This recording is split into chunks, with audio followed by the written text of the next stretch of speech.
প্রার্থীরা আজ রাতের প্রথমার্ধেই প্রচারের শেষ সুযোগ ধরে নিয়ে মিটিং মিছিল প্রচারণার বিভিন্ন কর্মসূচি সাজিয়েছেন।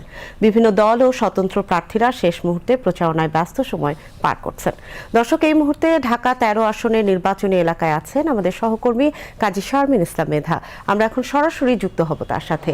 মেধা, শেষ মুহূর্তে প্রার্থীদের নির্বাচনী প্রচারণা কেমন দেখছেন?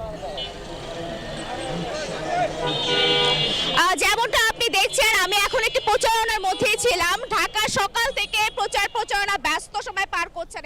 এখানে যে বিভিন্ন দলীয় নেতারা রয়েছে, তার সাথে যে স্বতন্ত্র প্রার্থীরা রয়েছে, সকাল থেকে তারা এখানে বিভিন্ন এলাকায় ঘুরছেন, ভোটারদের কাছে যাচ্ছেন, বিভিন্ন প্রতিশ্রুতি দিচ্ছেন।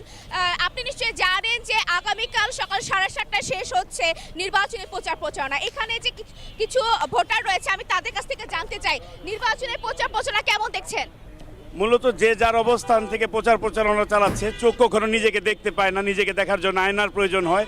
আমরা জনগণ তাদের আয়না হিসেবে কাজ করব, এটাই আমাদের আশ্বাস। ভোটের পরিবেশ কেমন চাচ্ছেন? আমরা ভোটের পরিবেশ চাচ্ছি। বর্তমান কিছু দেখা যাচ্ছে যে আইন শৃঙ্খলা বাহিনীর কিছু অবনতি দেখা যাচ্ছে, জায়গায় জায়গায় তাদের যেভাবে টহল দেওয়ার কথা সেভাবে তারা দিচ্ছে না। এতে স্বাভাবিক অনলাইনের কিছু গণমাধ্যম আছে যারা বেসরকারিভাবে কিছু খবর ছড়ায়, এতে আমরা বিভ্রান্ত হই এবং ভয় পাই। কারণ বিগত সরকারের আমল থেকে আমরা ভয়েই আছি মোহাম্মদপুরবাসী। বিশেষ করে বাংলাদেশের মধ্যে এমন একটি জায়গা মোহাম্মদপুর হটস্পটে তৈরি হয়েছে, আমরা যে কোনো একটা খামাখা একটা গ্যাসের সিলিন্ডার বাস্ট হলো মনে করে আমরা কামান দিয়ে বোম ফুটছে। কেমন দেখছেন সকাল থেকে প্রচারণা? আমি তো দেখছি এখানে জমজমাট প্রচারণা চলছে। আজকে 11 দলীয় একজন শীর্ষ নেতা আল্লামা মামুনুল হক, তার এই পথসভায় আজকে জনসভায় আসছেন ডক্টর শফিকুর রহমান, নাহিদ ইসলাম এবং ঢাকা বিশ্ববিদ্যালয়ের বিপি সহ 11 দলীয় নেতৃবৃন্দ। আলহামদুলিল্লাহ, পুরা জনসমাবেশ একটা জনসমুদ্রে পরিণত হয়েছে। আমি 33 নম্বর ওয়ার্ডের একজন ভোটার হিসেবে বলতে চাই, আল্লামা মামুনুল হক হলো বাংলাদেশে একজন পপুলার ব্যক্তি। আপনি কেমন এই বিষয়টা উপভোগ করছেন? এখানে প্রচারণা কেমন উপভোগ করছেন? এখনো সুন্দর মতো চলতেছে। তারপর আমরা একটা আশঙ্কা শুনলাম, 400 মিটারের মধ্যে কোনো ভিডিও মোবাইল নিয়ে যাওয়া যাবে না। এইটা যদি হয় তাহলে কারচুপির একটা সম্ভাবনা থাকতে পারে। এই জন্য আমাদের 11 আমরা চাই 24 ঘন্টার মধ্যে এটাকে ক্যান্সেল করে একটি সুষ্ঠু লেভেল প্লেইং ফিল্ড তৈরি করার জন্য আমরা সরকারের কাছে অনুরোধ করব। আপনার কাছ থেকে জানতে চাই, নিরাপত্তার জায়গা থেকে মোহাম্মদপুরে কি উন্নয়ন প্রয়োজন আছে বলে আপনি মনে করেন? প্রয়োজন তো অনেকেরই প্রয়োজন, হ্যাঁ, সর্বনিম্ন থেকে উপর লেভেলে সবারই আমাদের প্রয়োজন। আপনারও যেমন নিরাপত্তার প্রয়োজন, আমাদেরও প্রয়োজন।